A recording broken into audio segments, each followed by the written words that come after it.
ready. Hi, it's Jordan Bushel here with Hennessy. National Cognac Day. We're going to be mixing up some cocktails. It's going to be great. All right, so on National Cognac Day, we recognize cognac. What is a cognac, brother? So all cognac is brandy. Not all brandy is cognac. Gotcha. It got that way historically because cognac was just seen as the best of the brandies. And so with that, it got its own kind of rules and regulations. At the beginning, it was self-imposed. The idea being that if we're all cognac producers, we want everyone making good stuff so that our whole name rises collectively. And now it's, of course, got its own rules. It's one of the more heavily regulated spirits on the planet. But with that, it's regulated in how it's made and the quality of it. It's not regulated in how you want to drink it. So we're going to give you a few options on how you want to do it, whether you like it neat or straight neat or on the rocks, or whether you want it in a cocktail. It's all good with us. All right, so when you talk about Hennessy there, I see you have two right there, the VS and the VSOP. Can you explain the difference? Yeah, and I mean, we're coming from grapes. We take grapes and we make a wine, then we distill that. So we got a lot of fruitiness from that and a lot of great flavor from that, but then we add it to the barrel. And the barrel adds a lot of different elements to it. In this case, VS's case, it goes in new oak. So bourbon is also a spirit that has to go in new oak, though they don't have that grape base. So we're going to have a little bit of the spiciness that bourbon might have, but some of the fruitiness that can, only really come from cognac. Then with VSOP, you're looking at more harmony in the barrel interaction. So it's not getting the big spice that VS is getting, that bite, because we use a little bit of an older barrel and we let it rest for a longer period of time. So smoother, a little bit more elegant, and really, really long finish. VSOP is my desert island cognac. If I could only have the one, I'm going with VSOP. that. All right, so I know a little bit about it. So it seems like to me, and please correct me if I'm wrong, that pretty much either the more expensive versions of Hennessy is based on the length that it stays in the barrel, like the Paradis, and then there's I don't know if it's called King Henry or the top. So there's a few top ones out there. We're the number one cognac in the world by size and by kind of the depth of our expressions. But we've got Paradis and then Paradis Imperial, and above that there's one called Richard Hennessy, but it's like super out there. So it's not Richard. It's based off Richard. our founder. Yeah, he was an Irish guy, so he was named Richard back then, but he's been 8 generations. His family's been in France, so now it's Richard. Gotcha. The idea behind those is, yes, they're older, but that is not necessarily the entire reason why they're expensive. I mean, cognac at the very beginning starts as 9 bottles of wine that get distilled down to 1 bottle of distillate called an eau de vie, water of life, that then gets aged for a period of time. When it's aged for that long, of course, that's really expensive. Value, yeah. But beyond that, the eau de vie that are picked out that have the potential to reach that age, because you can't just age something and let it get better. We talk about something, and my mother jokes that age and maturity are 2 vastly different things. I know. So we're looking for maturity. I got a little of that myself. What happened? Nothing. But age and maturity being 2 different things, so that, VS can't be aged longer to get VSOP, even though VSOP is older, because these eau de vie reach maturity at this age. Right. And these would be worse if we had them younger because they're not mature yet. Gotcha. So for the older ones, the older it gets, the rarer that eau de vie becomes, not just because it's old, but because we had to pick that eau de vie out at the very beginning of its life, knowing that through our experience, it has the potential to one day be great. Wow. Okay, It'd be like drafting Michael Jordan at like 1 month old. Right. And knowing he's going to be a superstar. Right. Yeah. All right. Well, you mean drafting him at 1 year old, knowing he's going to be a superstar versus him at 1 year old. Yeah. Okay, got you. So what is the most popular Hennessy? By far, Hennessy VS. Hennessy is 50% of the world's cognac. And if we only made VS, we would still be the largest cognac company in the world. Wow. So when somebody says, I'm a cognac drinker, there's a really good chance they're actually just a Hennessy drinker. And because this is quintessentially what your flavor profile would lean to if you said, I'm a cognac drinker. Well, Hennessy VS is by far the world's number one selling cognac. So this is the iconic taste of cognac. So with so many different recipes that I've seen Hennessy has, and I've seen in bars and people talk about, what is the most popular Hennessy recipe? Like just, it could be as simple as whatever or as complicated. Does Hennessy in a glass count as a recipe? Yeah, absolutely. It's super complex, but so many people come to me and they say they like it neat. Other people would say, oh, I like it on the rocks or, with Coke or some other mixer. And that's great. But, I mean, even in Cognac themselves, like they're old school cats. They drink it their own way. They drink it with a little bit of ginger ale or a little bit of tonic. Something like that works out really well.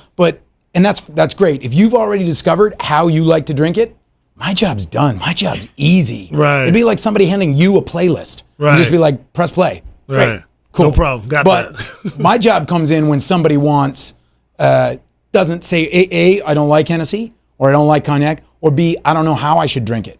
Or I normally drink it neat, but I'm on a patio, it's really hot, like not in a club right now. So, okay, let's talk about a different recipe, and let's get that in your repertoire of flavors. Nobody wants to eat pizza every day, all day. So you have different flavors, you have different meals, you should have different drinks. Absolutely. All right, so we're talking about different drinks. What do you have for us today? So the first one, speaking about sitting on a patio or looking for some refreshment, is a Hennessy sweet tea. So I'm going to use a little bit of unsweetened tea at first, and I'm going to sweeten it myself to make sure it's consistent. But if you have a favorite sweetened tea, you can skip some of the middlemen here and just pour that with Hennessy and a little bit of Grand Marnier. But I've got 2 ounces. I'm going to make a couple cocktails at the same time. So 2 ounces of unsweetened black tea. Now, if you have another favorite tea, if you like green tea or you like anything like that, you can switch this up. Recipes are a guideline. They're not meant to be, stuck in stone. Right. With simple syrup, which is just equal parts sugar and water, I'm using I'm using a quarter of an ounce, or 3/4 of an ounce rather. That's just going to sweeten up the tea. I'm going to cut that with a little bit of lemon juice for some balance. I'm going to use a 1/2 ounce of lemon juice. Now, Grand Marnier has a cognac base to it, but it also has an orange flavor, and I think that's, it's a historic product, but it's also a great idea. So I'm going to end this with an orange twist as well. But a little bit of Grand Marnier goes a long way. I think orange to cognac is like bacon to a chef. It just makes everything better. When you're at a restaurant, you're like, what's in this? Right. Part of the pig? Yeah. It's real good. Horrible survival strategy for pigs, by the way. And then kind of the main part of this is 1.5 ounces of Hennessy VS. Now, Hennessy VS has that spiciness, has those kind of flavors that are going to work with the tea, but it's also got that fruitiness that's going to work with kind of the orange flavors in here and all the other notes to kind of make it balance and make it something great.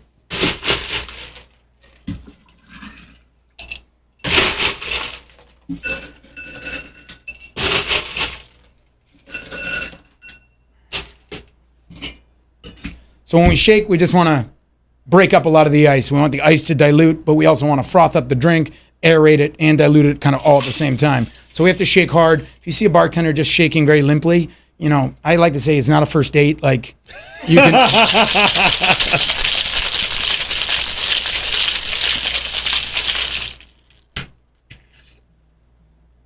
What's the thing that James Bond says? Shake it, not stirred. Shake it, not stirred.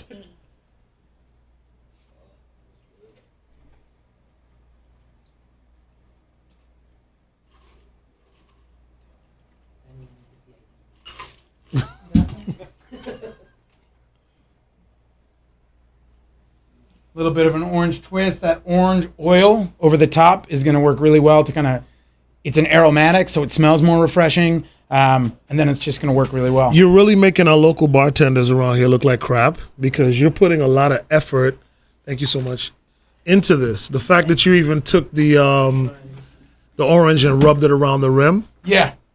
That Smile. That little bit, because if you everybody hard-earned money, they're going to a bar, they want to spend something on something, they're not going to buy, like I firmly believe people love simple mixers. Well, they like them because they're hard to mess up. But if you can build trust, and if I rub the rim, then you're going to maybe ask me a question like, why did you do that? Like, right. I've built trust in you, we've met before, but there's that level of trust now that I can invest my hard-earned money in maybe a more elevated cocktail because this person, they know what they're doing. That's really dope. Okay. You like that? This is very good and refreshing. All right, so the next one is if you want something a little bit bigger, a little bit fuller bodied. The Old Fashioned is a very popular cocktail around the country. Yeah, it's one of my favorites. It's very simple, but this is a cocktail that dates back equally as far. It goes back to 1850, and it hasn't changed since. So classics are classics for a reason. Right, they work. don't touch them. So it's got very few ingredients. It's essentially a cognac old fashioned, but with a little bit of a twist to it. Gotcha. So we're using Peychaud bitters instead of what might be an old fashioned, which would be Angostura bitters. Angostura, this yeah. is a really common bitters. You can get it at a lot of stores. We got it at Total Wine. And you can get it. It's based out of New Orleans, or at least where it was created. Do you work with Total Wine?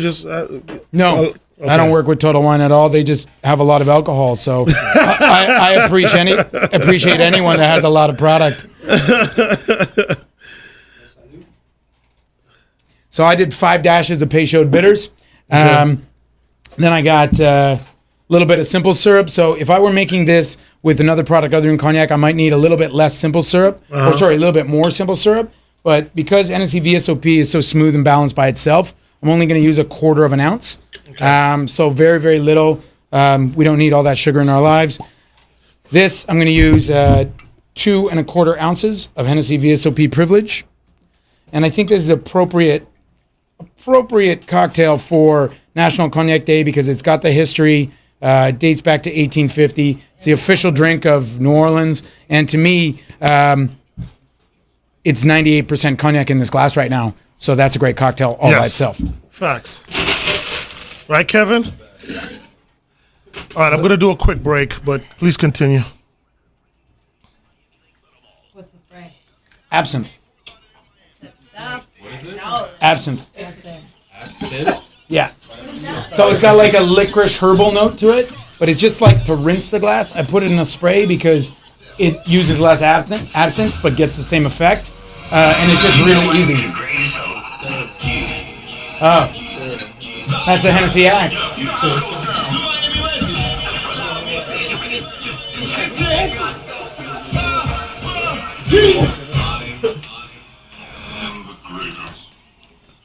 How you know so damn good? What up? Smobby stood up one for hip hop, R&B, and the Breakfast Club. We are 103.5 The Beat. Happy Cognac Day or National Cognac Day. It's in full effect. Hennessy's in the building. Jordan is here, mixologist, holding it down from Hennessy. And yeah, we getting kind of twisted up in here.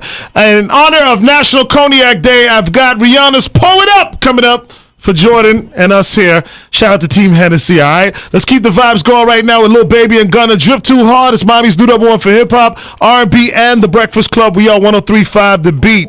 Oh, yeah, give me that Hennessy Old Fashioned right there. Thank you very much.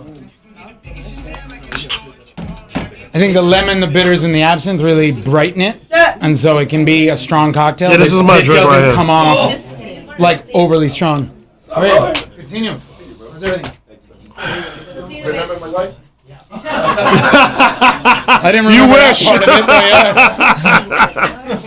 yeah. And it smells so good, too. It smells delicious. Yes. And if y'all want the Henny. Oh, this is so good. I'm not even a big Henny drinker. This is delicious. Would anybody like a drink? Anyone want one of the other ones or the Sazerac? I like another lemonade. I want a tea. Who wants this one? It's the old fashioned. Roll it. Not your book. I was walking around. Yeah, you better walk over here and get it. It's yeah, I like the tea one. It's quite refreshing. Anything to say? I'm about to get twisted responsibly on National Cognac Day. Coming up on the radio, Pull It Up, Pull It Up. It's your boy Papa Keith. Happy National Cognac Day. Shout out to Hennessy. 135 The Beat. Don't forget that people got this going down Saturday, June 15th. You know what it is. Pull up.